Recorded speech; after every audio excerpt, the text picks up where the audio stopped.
we have to get to a point where we feel like it's a gift, that we're being granted permission to be part of this thing. I mean, I do love I need my faith to do that. Like, that's the only way. I can't see it any other way. That's true. Right? And if people don't have faith, I don't know what to tell you, but like, that's a big part for me. But it's also, I think, owning a little bit of the fact that like the whole 150 years previous to 150 years forward. Yes. Of like what your footprint, what your impression is on this world that you're going to leave behind. But if you also ask me that, I mean, I'm a faith-filled person, but if you ask me like, what do I think about that and what does that look like for me and my legacy? Like, I think I'd have a meltdown on you right now. I don't have any of those answers. It's a very big picture, big concept. But it makes me want to go do something. It makes me really want to like change my ways. I think I'm going to change my ways. I think you're going to have a mental shift here. I think I am. Oh, I think you I are? am. Yeah. Okay. I read. I was doing research. Obviously, I read. There was another woman. Her name was Robin Wall Kimmerer. She wrote a book called Braiding Sweetgrass, and she talks about this whole concept of owning land versus being in communion with, or or using it as asking permission, right?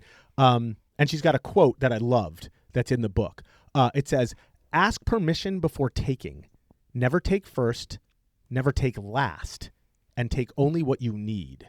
And her whole argument is that, like, if Western science started with that super simple, philosophical framework, that we would be completely different with like our decision making and our red taping and our big government and the whole idea. And so what caught me on that one was never take first, never take last. Like, you don't think about it that way. Yeah. And then only take what you need. I was like, it was a really good way of saying, don't be douchey. Right. Right. I don't know. I just really liked it. Anyway, but my whole point about this whole philosophical piece that I wanted to even bring up in the first place about owning versus, being allowed to use the land is even Earth Day. Even the fact that we have Earth Day, we're saying by default our actions are, let's make a day where we tell everybody that we have to manage things better. We have to manage the land. We have to there's like action verbs that we're supposed to do something strong to make a point. And I'm arguing there's a softness that's completely and totally missing. We don't have to do or manage. We have to be thankful. Yes, I think you are right. I do believe that it is more about, instead of someone telling you to do something, you wanting to do it, right? And so even though we have Earth Day, it's like this one day that we draw attention to it. And it's like, we need to do this and we need to be better and we da-da-da and da-da-da-da and da-da-da. But then it kind of goes by the wayside. Like, we all forget about it. We celebrate Earth Day. Yay, yes.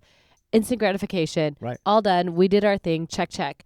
Versus, again, it being just in your belief system, in your structure of how you see the world and what you're putting out and how you live. And I don't know if I buy that Earth Day or the EPA or any of these other things have really effectively changed culturally how we view. No, but we can't say they're not trying. So here's the problem, right? It's like anything else, like any laws or anything else you put in place. You have people that got out of control, right? Like the plants and the animals and the reptiles, and all, they didn't get out of control. They just did what they've known to do for millennia. Right. No, like we as human, we got greedy, we got capitalism, we got industrial revolution. There's so many things that got us to this point. We seven deadly sinned the shit out of it. And right. Here we are. But like, if we just went back to it, I'm watching this new thing on, I don't know, Netflix. It's with Morgan Freeman. It's called The Dinosaurs or something. And like, Earth took care of itself. Yeah. Earth literally took care of itself before dinosaurs. Perfect microbiome. I'm watching the first one. It was in the Triassic era or something like that. And there were just reptiles. There weren't even dinosaurs yet. But like, the reptiles died, and the reptile died because the Earth did stuff. The Earth moved and changed and shifted, and it had rains and all sorts of stuff. And then that happened. And then the dinosaurs came, and then the Earth decided to do something again. And then we came, and it's like, we're just part of the cycle. So we got too smart we're like for ourselves. Butzing with the cycle. Exactly. And so I have to say, I appreciate all the EPA and all the Clean Air Act, all that stuff, because all they're really trying to do is regulate the insanity of humanity. Unless you pay them off. Did I get credit for insanity of humanity? Oh. I mean, that was pretty good right there. But I mean, that's what they were. I get all the corrupt But it goes stuff. back to our like 7 sins. But then you have no real solution. You're just saying, I want to bitch about the system. What I'm trying to say the system is broken. Yes. In all shapes and ways. Yes. But I'm saying, really, instead of tackling it by this system or societal hierarchy, that it really should be a cultural DNA change. And for me, people to buy in. It goes back to faith. It all, like, for me, because it has to start from somewhere. And so that's Well, it has to start that's from that's always outside my- of yourself. that's that always you my are God. Yes. something's bigger than you. Okay, so last thing on this whole point about getting it in the DNA, I was reading that indigenous people in today's 2026 make up about 5% of all of our population, like human population. Okay. Indigenous people, because whatever, over the years, like we've procreated together. So I don't know how they figure out that stat, so don't freak out on it. But they're managing 25% of the world's land, all over the world. So 5% of the population, indigenous population, that's all that's left, is managing 25% of the land. And I would argue they are doing it better than any of us. Yeah. So I'm arguing that there's at least a chance that we're still in the realm of we can fix this if we really start using TEK, because they're managing their biodiversity so much better than us, and they're still doing it to this day right now, and we're only now starting to pay attention with this whole idea of getting a relationship with it. So I'm just trying to give a glimmer of hope, right? That we can get somewhere if we start paying attention. Yes. Okay. Anyway, I can agree with that. Okay, so I have an idea. We should make a pact. I don't like any of your ideas. I know. Okay. But this Earth Day, I think that we should not just be in like the rah-rah camp, it's Earth Day and all the good things and we need to protect Earth, blah, blah, but like actually do something or like make a commitment that we are going to change our mindsets. Because I think this episode overall is that it's a mind expanding episode, right? It's not necessarily like call to actions on what I can do like immediately, but maybe the first thing you can do, physically immediately is work on yourself and your attitude and how you approach your footprint and, what that looks like on Earth. I'm in. I'm excited. Now and for your future kids, I'm grandkids? excited and nervous. I don't know. Well, because you're right. I've got off my ass and started exercising like 5 months ago. And if you ask me why, my answer is because of my grandkids. Yeah. It's because I want to not be a burden. So I'm not even doing it for me anymore. I'm doing it for my kids. I'm doing it for my grandkids. But think about if you live that way in all areas of your life. So I love this, but I'm also scared shitless because now I have to go do real research and like take you seriously. But you have to be like convicted. I'm going to get convicted in one thing. I'll figure it out. The same way I have like a physical goal each year, a mental goal, a spiritual goal. I'm going to have an environmental. I'm adding an environmental goal. And it's not going to be about managing. It's going to be about being in a relationship. Okay. You're freaking me out, but I'm going to do this. Here we go. I like this. All right. Okay, fine.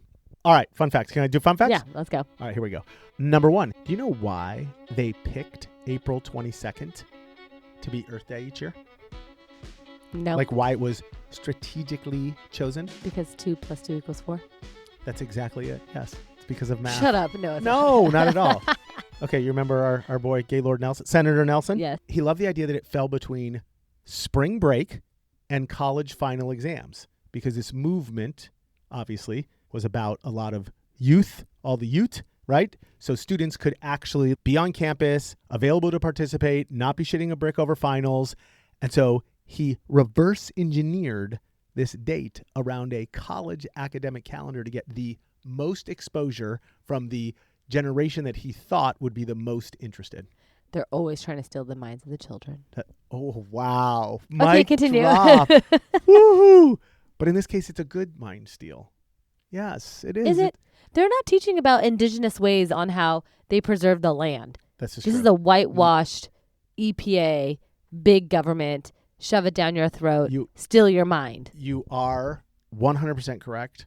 But I'm telling you, until you come up with another viable alternative, that's all we got. So you know what they should do? I'm just going to try to do they one little thing. They should just make it the day of like platforming indigenous peoples and talking about how the land was cared for and how Let's do it.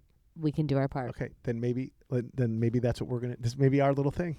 Hey, thanks for listening. If you like this content, subscribe, leave a review, and share with us your episode ideas. We'll pretend like they're ours and pass them off as our own. If you like this short and want to watch another, click here.